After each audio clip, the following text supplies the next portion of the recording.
Fiquemos ainda em pé, eu quero chamar o Washington aqui à frente. Como fizemos ontem pelo Edson e pela Bernadette, faremos também por ele, para que o coração dele aberto à graça de Deus, ele seja para nós essa noite um instrumento de Deus.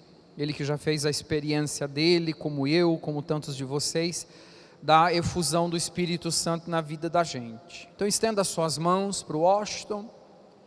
Vamos colocá-lo agora com carinho e ternura dentro do coração doce da Virgem Maria. Que o Espírito Santo ilumine, use desse coração, das suas capacidades, da sua inteligência, e dessa forma a graça de Deus chegue até também o nosso coração. Ave Maria, cheia de graça, o Senhor é convosco. Bendita sois vós entre as mulheres, e bendito é o fruto do vosso ventre, Jesus. Santa Maria, Mãe de Deus, rogai por nós, pecadores, agora e na hora de nossa morte. Amém.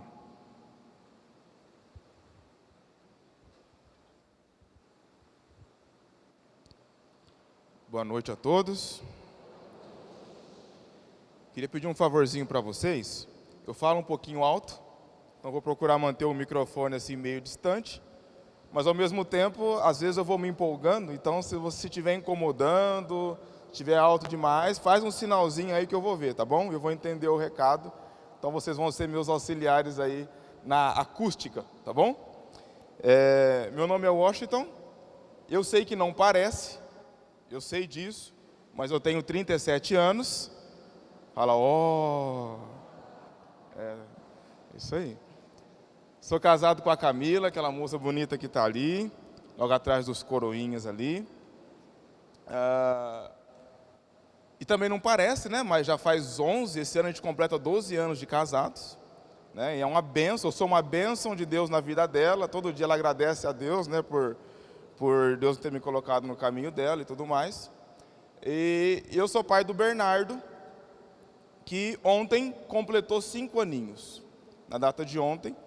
E sempre que eu tenho a oportunidade de estar aqui, eu não me canso de agradecer, porque há 5 anos atrás, essa época do ano, né, que a gente realiza o cerco de Jericó, esse cerco aqui, dentre as várias intenções, estava rezando pelo Bernardo, que nasceu prematuro extremo, né, de 28, 29 semanas, era um risco muito grande, ficou 2 meses internado na UTI, mas eu tenho certeza que graças à intercessão, graças às orações, graças a cada um de vocês aqui, hoje ele está firme e forte e dando bastante trabalho, graças a Deus, né?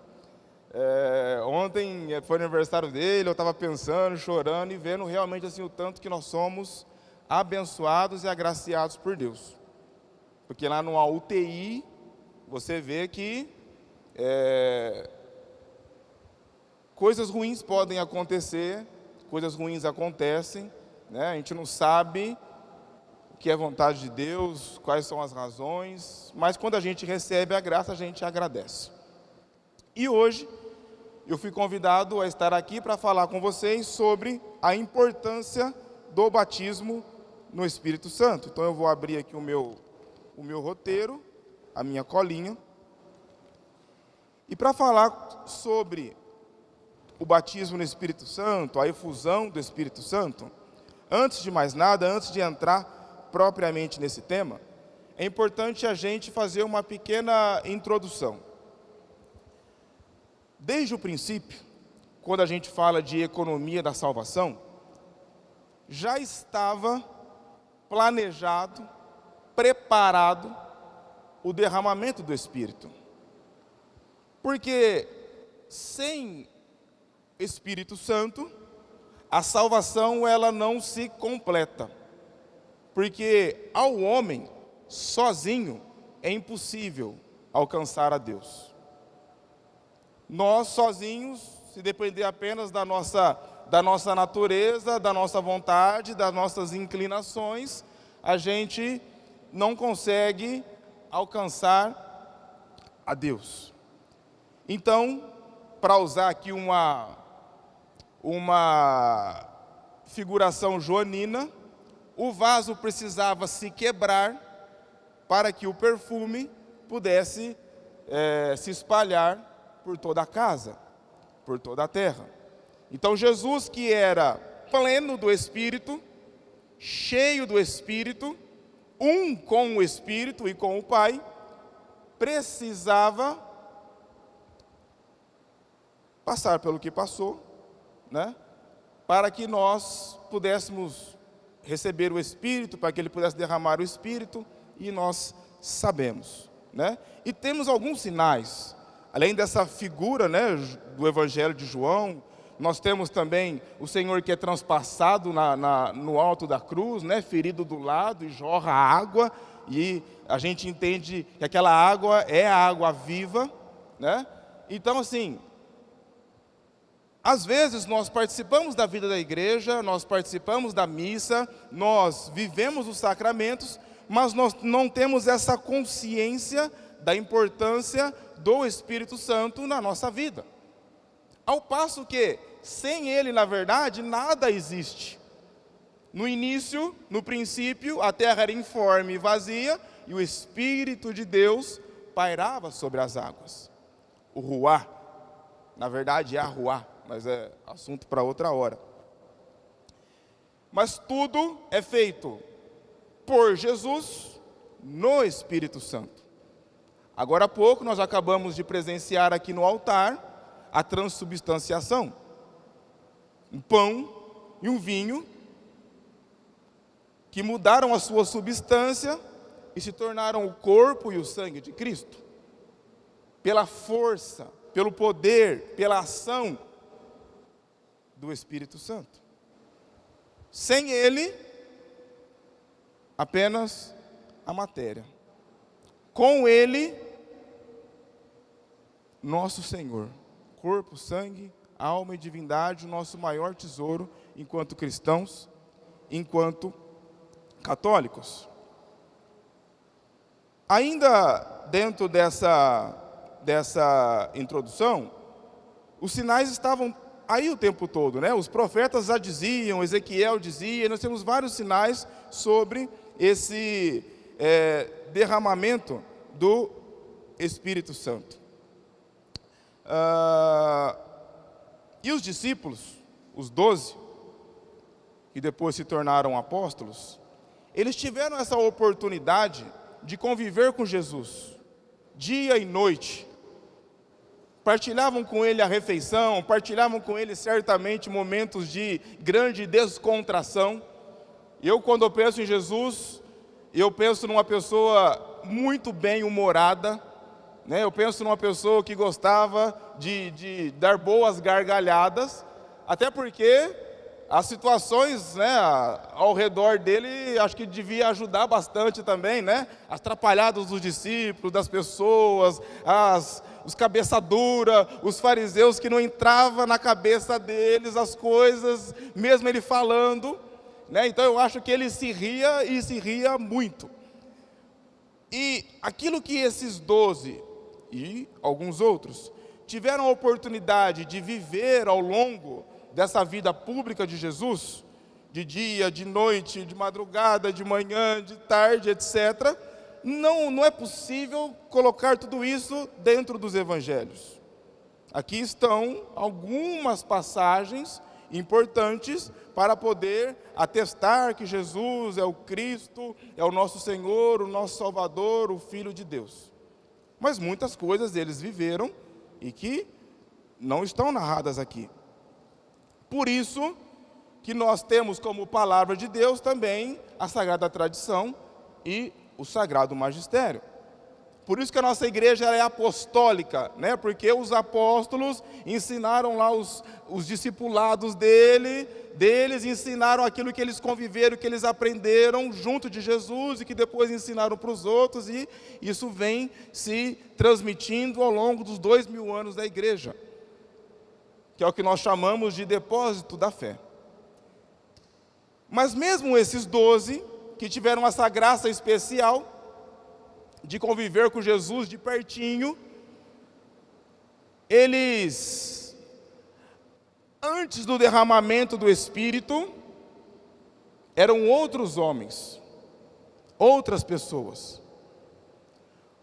Por que eu estou dizendo isso? Para que nós também possamos trazer para a nossa vida, trazer para o nosso dia a dia, e também entendermos que, se até Pedro mudou drasticamente, é uma pessoa antes de receber o Espírito Santo e outra pessoa completamente diferente depois, se até uma das colunas da igreja precisou dessa efusão, quem dirá eu? Quem dirá cada um de nós? Pedro, antes de receber o Espírito Santo, mesmo passando 3 longos anos com Jesus, o negou por 3 vezes. 3 vezes. E não é qualquer negação, não, é na hora que ele mais precisou. É na hora do vamos ver.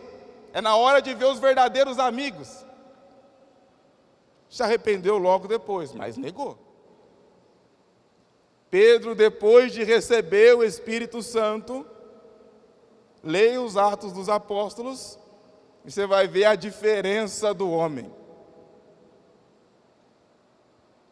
Que estava com medo de um soldadinho ali e depois já estava dando a sua vida.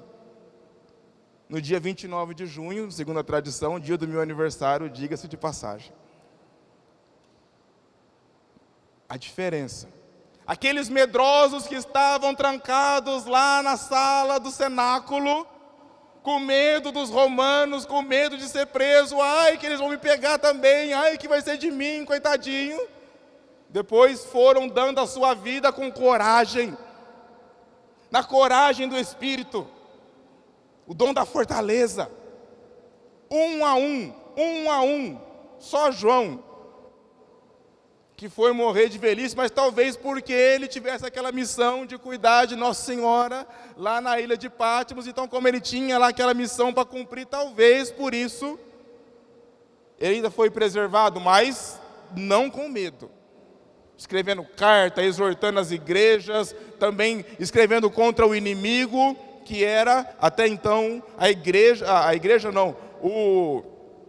o Império Romano e etc., com a coragem do Espírito Santo. Meus irmãos e minhas irmãs, coisas assim, transformações assim, encorajamentos assim, que o Espírito Santo é capaz de realizar na nossa vida, se nós quisermos. Se nós permitirmos. Muito bem.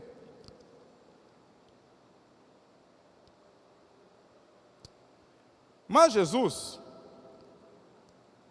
prometeu para nós, lá no final do Evangelho de Marcos,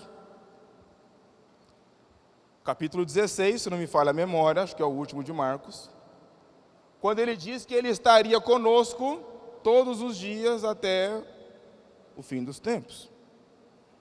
E Jesus não é mentiroso, ele é a verdade. E para cumprir a sua promessa, ele encontrou algumas maneiras de estar conosco. Dentre elas, eu destaco 2, que são para mim as principais: o Espírito Santo e a Eucaristia. E talvez com certeza nós poderíamos aqui juntar uma terceira, que é a sua Santa Palavra. Mas o Espírito Santo e a Eucaristia, é Deus conosco o tempo todo. Mas, mesmo ele encontrando essa forma, esse jeito de estar conosco, às vezes porque nós não queremos, porque nós nos fechamos, porque não sei que motivo, nós não recebemos, não valorizamos, não identificamos tamanha graça na nossa vida. Que na verdade é a graça primeira, que sem ela todas as outras graças ficam sem graça. Entendam aqui as minhas palavras. Ao passo que, se eu não estou cheio do Espírito Santo, eu entro na fila da comunhão e eu fico distraído. Eu não vejo a hora da missa acabar, eu nem sei o que eu estou fazendo ali direito. Agora, se eu estou cheio do Espírito Santo, meu coração treme e reverencia, ao saber o quão sagrado é aquilo que eu estou recebendo. Se eu não tenho o Espírito Santo, se eu não estou cheio desse Espírito Santo, quando eu estou ali no ato penitencial, por exemplo, eu canto a música. Quando a minha mente está com o Espírito Santo aqui falando, já começa a vir todas aquelas coisas que eu fiz durante a semana e que me enchem de vergonha diante de Deus, porque o meu pecado, ele ofende a Deus, que é santíssimo. E por aí vai, né? Porque se a gente for citar aqui todos os momentos da Santa Missa, é uma diferença brutal. E nós vamos ter oportunidade aqui, não todos, aqueles que quiserem, de fazer essa experiência, e eu convido você a testemunhar a diferença que vai ser entre hoje e a próxima missa. Amanhã, para aqueles que continuarem participando aqui do Cerco de Jericó. E não são palavras vazias, acreditem. Nós temos inúmeros exemplos. Para pegar aqui mais um exemplo bíblico, e esse é escandaloso, nós temos os discípulos de Emaús. Imaginem vocês, o homem, aliás, o grande homem Jesus, o nosso Deus ressuscitado, já não mais homem, né? Comendo com eles, conversando com eles, do lado deles. Parece que tem uma coisa, uma redoma, eu não sei o quê, que eles não conseguiram identificar, reconhecer. Depois que ele foi embora, ele falava assim, é verdade, por isso nosso coração estava se aquecendo. Para usar mais um exemplo bíblico, Paulo de Tarso, aliás, Saulo, né? Depois de tudo que ele fez, perseguia isso e aquilo, ao ter o seu encontro, as escamas caíram dos seus olhos. E ele passou a enxergar a verdade. E por falar em verdade, Jesus fala isso, lá em João 16, sobre esse Espírito da verdade. Esse Espírito que ia revelar ao mundo a verdade sobre o pecado, sobre o juízo. E que falaria dele mesmo. É o Espírito Santo quem nos dá consciência daquilo que é a verdade, ou a verdadeira verdade. É o Espírito Santo que nos faz tomar consciência de quem é Jesus, do verdadeiro sentido da nossa vida, do que nós estamos fazendo aqui, daquilo que Deus quer de cada um de nós, da missão que Deus tem para cada um de nós. É só com o Espírito Santo, sem Ele, é como se nós fôssemos cegos. Tal qual Paulo. E o batismo, essa efusão com o Espírito Santo, nós podemos dizer também que ela trata-se de um encontro com Jesus. Mas não qualquer encontro, um encontro pessoal com Jesus. E aí eu te faço uma pergunta. Você quer ter um encontro pessoal com Jesus nesta noite, sim ou não? Vou fazer igual o padre fala, né, na celebração do matrimônio. É de livre, espontânea vontade. Mas você realmente quer ter um encontro? Você quer se encontrar com Jesus nesta noite? Sim ou não? É de livre, espontânea vontade que o dizeis? Olha lá, hein? Olha lá. Só que eu perguntei e agora eu vou contar um detalhe. Quem se encontra com Jesus nunca mais vai ser a mesma pessoa. Quem se encontra com Jesus é um antes e outro depois. Pode pegar a sua Bíblia, leia, nem se for centurião, nem se for do exército romano, nem se for Pôncio Pilatos. Encontrou-se com Jesus pessoalmente, depois é outra pessoa. Paulo que o diga, estava indo lá com as cartas na mão, indo para Damasco, teve um encontro com ele. Outra pessoa completamente diferente. É como se fosse um evento, e aqui a gente pode trazer alguns exemplos de santos. Agostinho, né, lá na praça em Milão, escutando os sermões lá de Ambrósio, perdão. Quantos anos já tinha, quantos anos Santa Mônica intercedendo e etc. Para quando ele tem esse encontro, é como se saísse a cera do ouvido, as escamas dos olhos. É um despertar, é um chacoalhão, é a pessoa desperta e fala, o que eu estava fazendo até hoje da minha vida?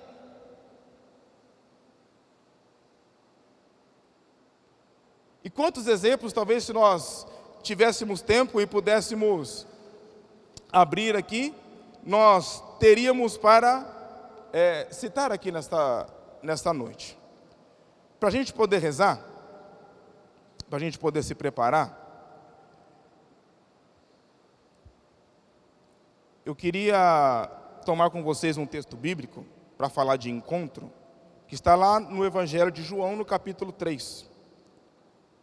É o encontro à noite de Jesus com Nicodemos.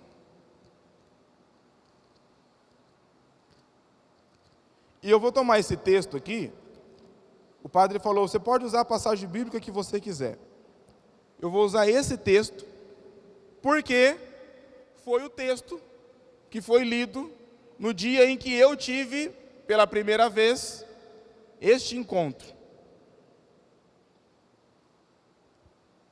Diz assim, havia um homem entre os fariseus chamado Nicodemos, príncipe dos judeus. Este foi ter com Jesus de noite e disse-lhe, Rabi, sabemos que és um mestre vindo de Deus. Ninguém pode fazer esses milagres que fazes, se não estiver com ele. Jesus replicou-lhe, em verdade te digo, quem não nascer de novo, não poderá ver o reino de Deus. Nicodemos perguntou-lhe, como pode um homem renascer, sendo velho? Porventura pode tornar a entrar no seio de sua mãe e nascer pela segunda vez? Respondeu Jesus, em verdade te digo, quem não renascer da água e do Espírito, não poderá entrar no reino de Deus.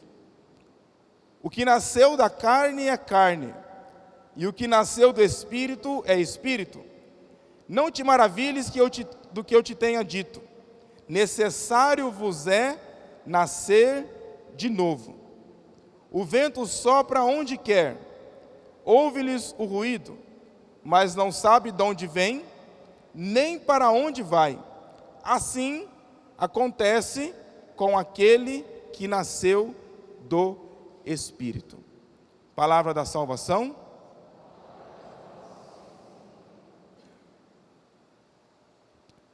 Seguinte, meus irmãos, prestem muita atenção, olha aqui nos meus olhos cor de jabuticaba. Acredito que todos aqui, se não todos, 99,999% já são batizados. Essa experiência, e a palavra é essa, experiência, não é um novo batismo, não é um novo sacramento, de forma alguma. Mas é como se fosse um anasopirem, o Padre André que gosta de grego, né? Soprar as cinzas. Talvez a brasa está um pouquinho apagada, e aí o que o Espírito Santo vai fazer nessa noite é soprar para que essa brasa possa ficar novamente incandescente. Porque o Espírito Santo de Deus está aí no seu coração. E talvez você possa estar pensando assim, Ah, mas eu já, né, já tudo, já participo, já, eu estou bem, eu estou em intimidade com Deus, tá, nota 10. Se trata-se de um encontro, e você já sabe o tanto que é bom, então acho que essas pessoas são aqueles que mais vão querer, vão ser os primeiros da fila. Quem ainda não passou por isso, talvez seja um pouquinho resistente. O que nós vamos fazer? Interceder, pedir, clamar. Mas quem concede a graça é somente Deus.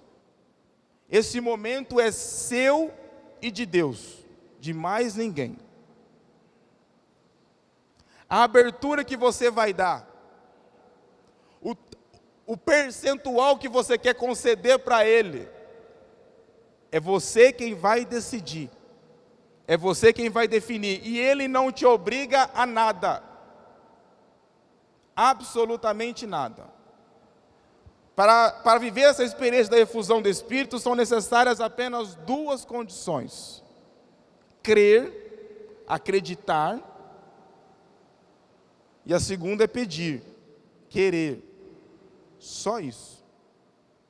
Jesus, como gentleman que Ele é, vai respeitar a sua vontade.